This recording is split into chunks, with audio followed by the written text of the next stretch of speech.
More noise about an LA Kings player headed out of town. Plus, it's a Feedback Friday on this edition of Locked On LA Kings.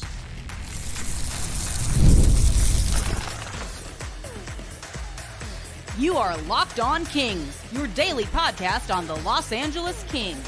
Part of the Locked On Podcast Network, your team every day. Hey, Kings fans, welcome to Locked On LA Kings, part of the Locked On Podcast Network, your team every day. Thanks for making Locked On LA Kings your first listen every day. We are free and available wherever you get your podcasts. We'd love you to leave us a positive comment on Apple Podcasts if you're a fan of the show. And we're on YouTube. Please like and subscribe if you're enjoying this content. I'm Eddie Garcia, your host of Locked On LA Kings. I've worked in sports media for the past 30 years, 20 plus years at the Fox Sports Radio Network. I'm also co-host of the Puck Podcast, a weekly NHL review show that's been putting out content for the past 17 years, and a passionate LA Kings fan for over 30 years. Today's episode is brought to you by Gametime. Download the Gametime app, create an account, and use the code LOCKEDONNHL for $20 off your first purchase. Terms apply. Before we get to your emails, we do have some Kings news of sorts to pass along. Dave Pagnotta of the Fourth Period, also an NHL Network contributor, reiterated what we all pretty much knew. He reported that Kings forward Arthur Kaliyev has requested a trade and claims that GM Rob Blake will try to move him. Kaliyev, a second-round pick, 33rd overall in 2019, has played 188 games with the Kings over parts of 3 seasons. He's got 35 goals, 36 assists for 71 career points. Now, we had heard reports during the past season that Kaliyev was unhappy with his lack of playing time and his role with the team and was looking to be traded. So this latest news really isn't news, and Pagnotta doesn't really cite any sources. He didn't quote Arthur Kaliyev directly as saying this, and I'm not saying he's wrong because, again, we've heard this before, his agent most likely floating this out there. But I don't know that this is necessarily new news. That said, it does give us a chance to talk about Arthur Kaliyev, who is a restricted free agent at the end of this season. He's going to turn 23 in June, and he has shown at times to have a really good scoring touch. But he's also not the type of player that can really create his own shot. He's more of a player that needs to have other people set him up. He's not all that great defensively, but again, it is that shot that has, grabbed the attention of a lot of Kings fans because, look, we gravitate to that. We like the guys who can put the puck in the net, and ultimately it is about putting pucks in the net, but obviously there's also more to hockey than just that. As far as Kaliyev, his best season came in the 2021-22 season when he played 80 games. That was his first full season in the NHL where he had 14 goals and 27 points. Again, not bad at all for his first NHL season. He followed that up with a 13-goal, 28-point season. He played 14 fewer games that year than the previous year. And, of course, this past season, 51 games, mostly on the fourth line. He had 7 goals and 8 assists for just 15 points. He was my least accurate preseason prediction for the LA Kings this year. I thought Arthur Kaliyev was going to have a breakout season. I thought that he would set career highs in goals and points. I thought that with the departure of Gabe Vilardi, that he would get a greater role with the LA Kings, and that was going to translate into more ice time, and that was going to translate into more production. I thought he could score 20 to 25 goals and around 50 points, and obviously that did not happen. What I didn't anticipate, and I don't think anyone else either did, was the coming out of rookie Alex Laferriere. Laferriere basically ended up taking a spot and minutes away from Arthur Kaliyev and finished with a respectable rookie season where he played in 81 games and had 12 goals and 11 assists for 23 points. However, with Victor Arvidsson missing 64 games this season, it was still pretty puzzling that Kaliyev didn't get more of an opportunity, especially to play on that third line. But Todd McClellan, later Jim Hiller, felt that Alex Laferriere was a better fit in that role. And as a result, Laferriere took over more of that third line spot, and Kaliyev was relegated either to the fourth line or not playing at all in favor of guys like Trevor Lewis.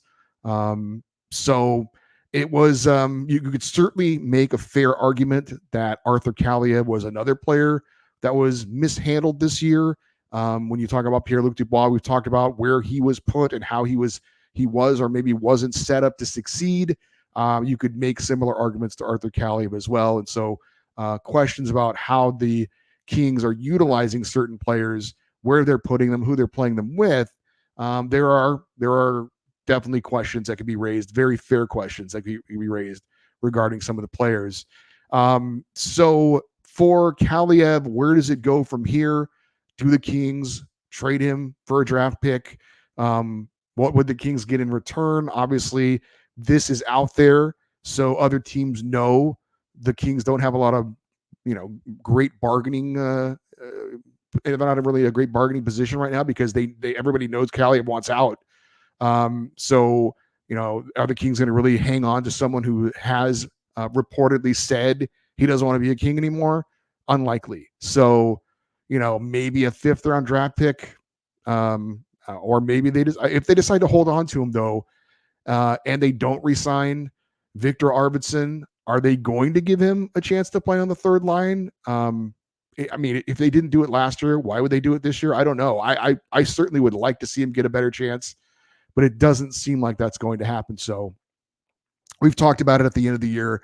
Arthur Kaliyev, disappointing season all the way around. There's certainly blame to go around on both sides. It wasn't like he was playing great when he was in there, but he also was not in there in great positions and sometimes not in there at all. So hard to show what you can do when you're not given an opportunity, but you could make the argument that he didn't earn the opportunity. So, I could see him going to another team, a rebuilding team, and if he gets second line minutes, I could see him putting up some decent numbers. But we'll see. It remains to be seen. It doesn't look like he's going to get that opportunity with the Kings. And so I understand why he's looking to try and go somewhere else. I don't blame him. I don't think it's been handled the right way. But it looks like that the end is imminent, and the breakup is coming between Arthur Kaliyev and the LA Kings, and that's pretty disappointing.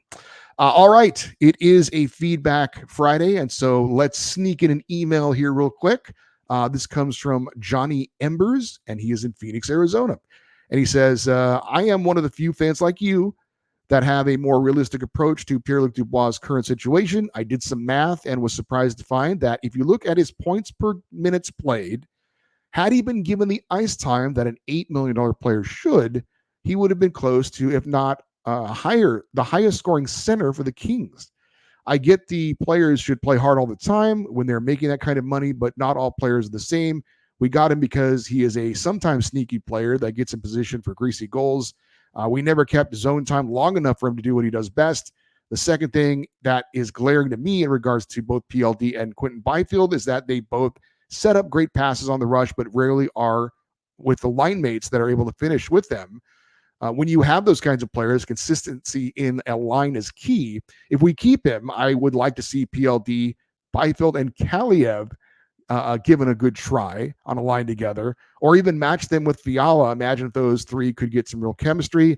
This would be my lines, game one, and see what happens. If this is going to be PLD and Byfield's team, start playing them that way and give them the other lines more ice time as the situation dictates. So here are his proposed lines. This is Johnny in Phoenix. A top line of Pierre-Luc Dubois with Arthur Kaliyev and Quentin Byfield as the wingers. Second line of Kopitar, Kempe, and Moore. Third line of Danault, Fiala, and Laferriere. And a fourth line of Turcotte, Fogimo, and Thomas. I would say I'm not opposed necessarily to a Dubois-Byfield combination. Like I said, I don't think Kaliyev is going to be on the team anymore, so we'd have to scratch him out and put somebody else in. How about Fiala? So I would say, how about a top line of Kopitar, Kempe, and Moore, as you suggested, a second line of Pierre Dubois, Kevin Fiala, and Quentin Byfield, third line of Danault, Laferriere. I'd love to see Kaliyev get another shot there, but it doesn't look like it's going to happen. And then I'm okay with your fourth line of Fogimo, Turcotte, and Thomas. But yeah, I don't see Dubois being the top line center, and I definitely don't see Arthur Kaliyev being on one of his wings. If they did go to Arthur Kaliyev and said, hey, we know you want out, but here's what we're going to do. We're going to put you on the top line. How do you feel about that?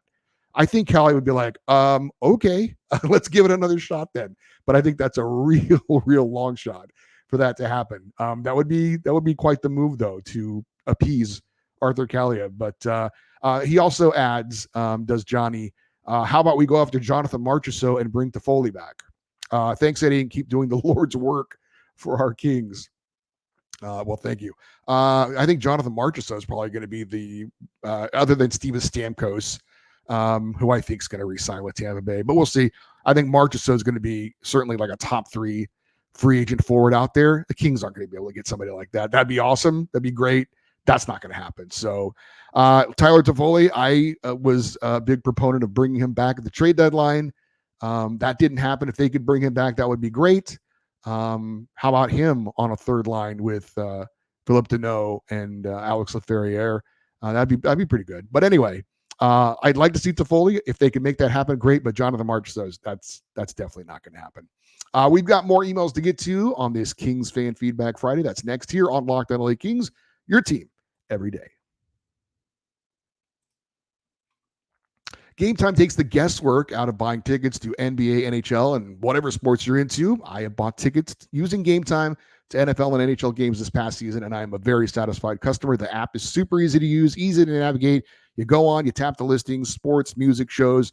They show you the tickets with the best deals. And when you search for those tickets, those events are saved. So when you go back and check on it again, the things you're interested in are right there for you. My favorite feature, though, is the panoramic view from the seat you want to buy when you're using the app, and you can see exactly the view of the field or the court or whatever, the stage, before you get that seat. And you get the lowest price guaranteed, or Gametime will credit you 110% of the difference. Take the guesswork out of buying tickets with Gametime. Download the Gametime app, create an account, and use the code LOCKEDONNHL for $20 off your first purchase. Terms apply. Again, create an account and redeem the code LOCKEDONNHL for $20 off. Download Gametime today. Last minute tickets, lowest price guaranteed. All right, let's continue with your emails. Let's see what's next. This comes from Brian in Los Alamitos. He says, I too agree that the reason Rob Blake did not talk to other potential head coaching candidates was the result of ownership denying him the ability to make any big money trades and or signings. I believe ownership likes Rob Blake as a person and will allow him to finish out his contract, but they no longer trust him to spend the money outside of re-signing restricted free agents. And it's probably the reason why he has no good answers to questions about what he plans to do to improve the team. Instead, he must rely on prospects and make do with what he has. As always, thanks for your hard work, and go Kings go. I don't disagree with you, Brian. I think you're probably right. The only issue with that is you sign Jim Hiller to a 3-year deal with an option for a 4th. So let's say things go the way we fear that they go next year, and that is at best make the playoffs and lose again in the first round. At worst, don't make the playoffs at all, and then Rob Blake's gone. And now you're going to bring in another GM. He's going to want to bring his own coach, and they're going to fire Jim Hiller, and they're going to pay another coach to not coach for you. I would have preferred they go ahead and pull the Band-Aid off now and get it. I'm not saying a rebuild, but certainly a different direction, different voices running the team. Let's do it now. I think we're just delaying the inevitable by a year. But I don't disagree with anything you just said. Next, we've got this from Jimmy in Cerritos, and he says, now that Fanatics will be replacing Adidas as the league supplier starting next season, what are your thoughts on the rumors of the Kings returning to the fan favorite Chevy as the primary logo? I personally have been waiting forever for a modern version of the Chevy to make a return, and we got it with the chrome alternate, but I'm waiting for the black Chevy jersey that I associate with when I first got into hockey, when the great one came to LA. I know there is a good-sized camp of fans wanting to return to the Forum blue and gold, but I like our black, white, and silver. I would love the Forum blue and gold as a third jersey, though. What's your best guess as to what the Kings will be wearing on the ice next season? Also heard a rumor of possibly changing the goal song. Any truth to that? Thanks, and go Kings go. I have not heard about any change to the goal song, so I don't know anything about that at all.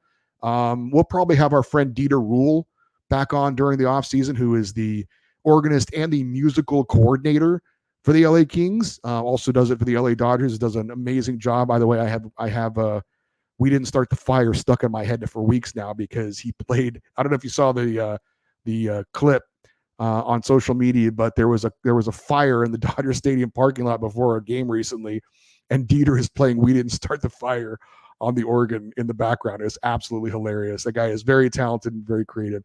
We're going to get him on in the offseason, talk to him about the job that he does, and I'll try to remember to ask him about that. As far as the changing of the logos, it does appear that the Kings are doing that. I don't believe they've made that official, but they currently have that home plate logo. As I hold up one of my hats here on the YouTube channel, I think they're moving off of this and moving back to the Chevy logo that Jimmy was talking about. And I prefer that logo as well. That was also the logo that when I became a Kings fan, that was the logo they had. If you've watched during the season, they did make the switch during their TV broadcast as far as the networks. When the Kings game was on there, they went to that logo, the Chevy logo, and didn't show that the other logo when they had the logos up. So I think they've officially petitioned the NHL or whatever it is you want to call it to change to that. So I do think that is going to happen. But any other kind of jersey changes, I have not heard. We do have another father-son email from Robert and Jeremiah in Hawthorne. We'll start with Robert first. I'm sure these two have had these conversations at the dinner table as well. But he says, as a longtime diehard LA Kings fan, what's with the hiring of coaches literally from the unknown? Who are these coaches? I believe Blake should go play in traffic at this point. Hopefully the younger players from Ontario do great. In your opinion, Eddie, is it time to have grave concerns about the Kings? And his son Jeremiah says, I'm still worried about the Kings. I don't trust Rob Blake, and now I don't trust him with free agency. What's really going on? Sign Byfield. Everyone is really, really concerned why they haven't signed him yet. I know, Jeremiah, you're a huge Quentin Byfield fan. He's not going anywhere. These things take time. There's negotiations going on. I promise you, Quentin Byfield is the number one priority for the Kings. I don't know. I can't tell you exactly when they're going to get it done, but they're going to get it done, either a bridge deal or something else. The Quentin Byfield's going to get re-signed. I guarantee that. Robert, as far as the no-name coaches, Jim Hiller, obviously we know him a little bit from his time with the Kings. I assume you're talking about Newell Brown, who came over from the Anaheim Ducks, which has not been a popular signing amongst Kings fans, with Ducks fans getting a good belly laugh out of us taking basically their garbage in their words.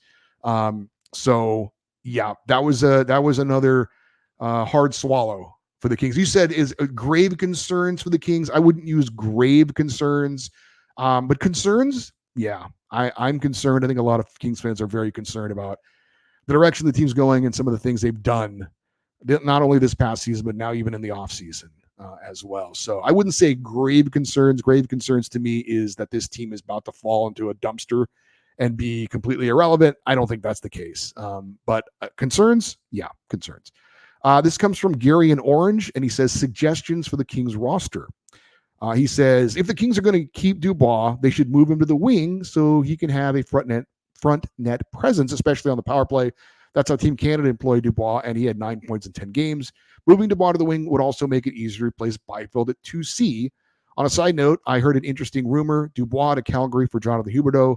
Both players need a change of scenery and are heavily overpaid with a lot of term left. I wouldn't re-sign any of our UFAs. Instead, I would place Brant Clark, Samuel Fagemo, Akil Thomas, and Alex Turcotte on the roster. I agree that we need to move on from Blake Lizotte. And he says, Arthur Kaliyev has requested a trade. I'm not convinced that Rob Blake and Luc Robitaille would dump him for a 6th-round pick, which is probably all we could get for him. But considering that we only have 3 or 4 picks next month, maybe that is a viable option. Gary, first I would say, as far as Pierre-Luc Dubois for Jonathan Huberdeau, right now that's garbage for garbage. And Jonathan Huberdeau he makes $2 million more a year than Pierre-Luc Dubois. Now, he had a great career in Florida before he went to Calgary, and it has not worked out. You're definitely right about that. I'm still willing to swallow hard and give PLD one more chance to prove it to me. And I understand the no trade kicks in and all that, but I can't, in good conscience, even if Calgary wanted to do that, trade him for a guy who's been just as bad on another team and makes $2 million more a year. I could not see that happening. As far as Pierre-Luc Dubois being in front of the net on the power play, I think that's certainly something the Kings should look into if they saw what he did for Team Canada. Big body in front of the net, has some pretty good hands, something we didn't see a lot of when he was playing on the second power play unit for the Kings. I do agree with you as far as Brant Clark, Samuel Fagemo, Akil Thomas, Alex Turcotte. I think all those guys are going to be given every opportunity to be on the Kings roster, opening night roster, come next season. The one would be maybe Fagemo, maybe not. I don't know. We'll see. We've talked about Arthur Kaliyev. Yeah, we'll see what they're going to get for him. 5th-round pick, 4th-round pick. Is that asking too mumuch? Probably. This comes from Scott in Simi Valley. He says, this is regarding last Friday's email proposing sewing an A on the jersey of Pierre-Luc Dubois in hopes of getting him going. He says, I also agree that it would be a bad move to promote him to a Kings assistant captain. But the idea is not complete without merit. If PLD continues his uninspiring play for the first 10 or 15 games of next season, yes, I would stitch an A on his jersey. On the Ontario Reign jersey, that is, send him down to Ontario. That would either get him going, piss him off, or cause him to waive his no trade clause. Either way, the Kings get what they need. As for the Newell Brown hire, I fully expected for the Kings to give Manon Rhéaume the job to begin with, and most importantly, Manon was already a member of the family. Secondly, she has more NHL game experience as a player than Brown, having played 2 preseason games for Tampa Bay. She's a winner with a gold medal in 92 and the World Championships in 94, and Manon has goaltending coaching experience. She could help Mike Buckley with the development of Portillo, Slukinski, and Ingham. Finally, Manon Rhéaume is beautiful, and her charm would likely win the Kings some favor with the refs, especially if Jim Miller doesn't work out and Manon were to be named interim coach. Passing on Rhéaume to hire an outcast Duck who hasn't distinguished himself makes a lot less sense than a promotion for Manon, in my humble opinion. I think there's a lot of tongue-in-cheek there in that from Scott, but I understand his sentiment. On a serious note, I think we are going to see a historic coaching hire involving a woman. That would be Jessica Campbell. It looks like she's either going to be the head coach of the Seattle AHL team, the Coachella Valley Firebirds, next year, with Dan Bilesma being promoted to head coach in Seattle, or she will be an assistant coach on his staff in the NHL as she was in the AHL. So on a serious note, we probably are going to see a female either head coach or assistant coach next season in high levels of hockey. We got more emails coming up here on Locked On LA Kings, your team every day. It is playoff time in the NBA and NHL. We're already gotten to the finals in the NBA. The NHL is getting there as well. And, of course, baseball is in full swing. And FanDuel is your place to bet on everything. Right now, new customers get $150 in bonus bets guaranteed. That's $150 win or lose. Bet on everything from slap shots to home runs to slam dunks, all on an app that is safe, secure, and easy to use. Unfortunately, we can't bet on the Kings or Lakers or Clippers, but we could bet against the Oilers, who are 1 win away from going to the Stanley Cup final. The Mavericks are in the Stanley Cup final. They beat the Clippers, but we can still bet against those teams. I hope the Oilers lose. Please, whoever, the Florida Panthers or whoever. And, of course, Dodger fans. Dodgers are in first place.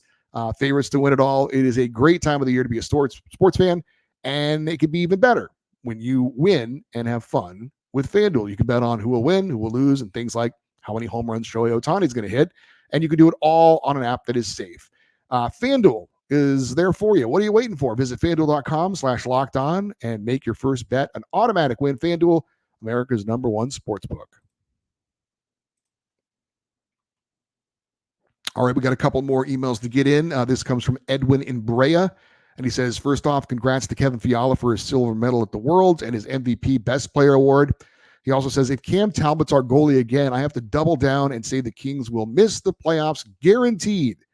And I question Rob Blake's sanity as GM along with the PLD contract. I disagree when you said there are no better free agent goalies.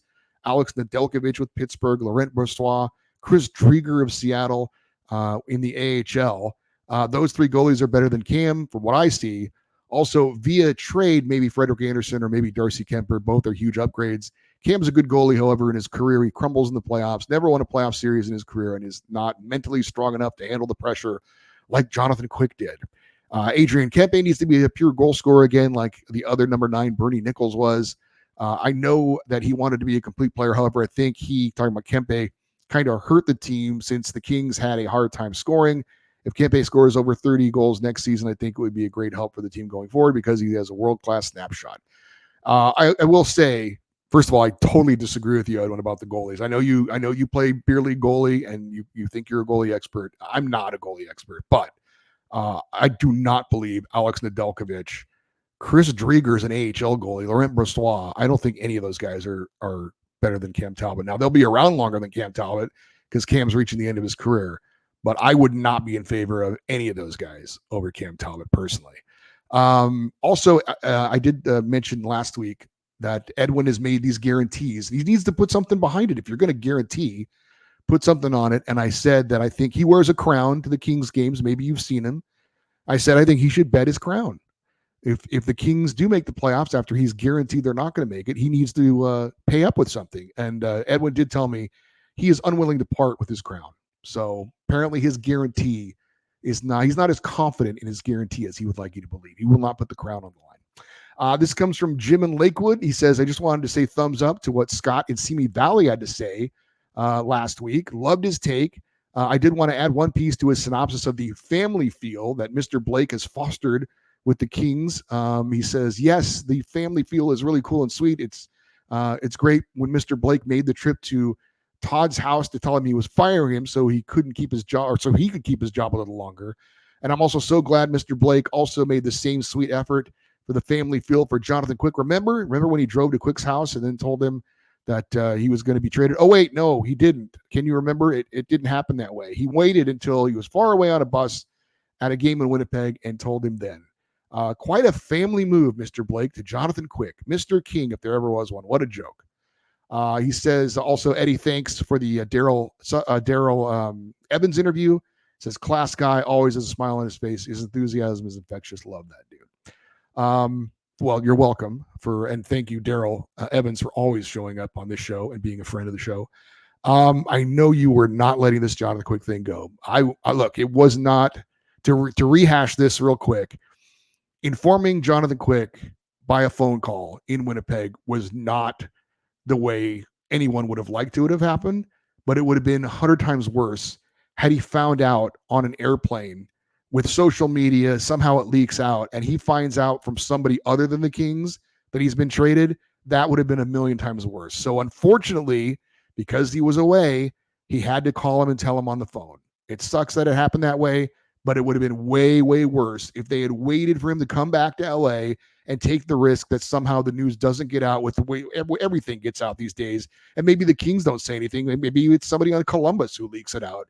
And then it hits social media and he finds out like that. That would have been a disaster. So yes, it wasn't a great way to have to do it, but the other way of him potentially finding out some other way would have been a lot worse. And finally, we have this from X, from Twitter. This comes from @NickVro78.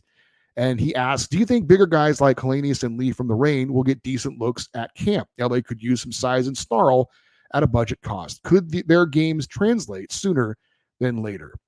He's talking about Samuel Hellenius and Andre Lee, who play for the Ontario Reign. I've heard Jacob Doty's name also have been mentioned as a possible fourth line guy for the Kings who could bring a little muscle. I would say I honestly doubt it. I think the Kings I think Alex Turcotte and Akil Thomas, they have a little bit of that. They are physical. Now, they're not big guys, but they do have a little bit of that sandpaper type game in them. And they also have a lot more offensive upside than guys like Samuel Hellenius and Andre Lee. So I think my thinking is that Jim Hiller wants fourth line guys to be more of an energy kind of guys. Yeah, you want some physical, but guys who can kind of spark the team. And I think Turcotte, Akil Thomas, those kind of guys, I think they've got a little bit of that game, but also more upside offensively than those guys that you mentioned. So I would be surprised if Turcotte and Akil Thomas are not going to be on that fourth line for the Kings next season. All right. Thank you to everyone who took the time to email. Greatly appreciate it. Obviously, this show isn't possible without your participation, so thank you very much for that. For you everydayers, those of you that listen and watch Locked On LA Kings every day, coming up on Monday, we're going to update you on any Kings news from over the weekend. We will have our usual special guest coming up on Wednesday, working on that already. And then, of course, on Friday, it's our typical fan feedback show. And in between, we'll have some player profiles and whatever else we can figure out that's interesting to talk about as far as our LA Kings. We'd love for you to stay interactive with the show, following us on X, Twitter, and Instagram. We are at Locked On LA Kings. I'm Eddie Garcia. Thank you, as always, for listening and watching this episode of Locked On LA Kings, part of the Locked On Podcast Network, your team every day. Have a great weekend. We'll talk to you on Monday. And as always, go Kings, go.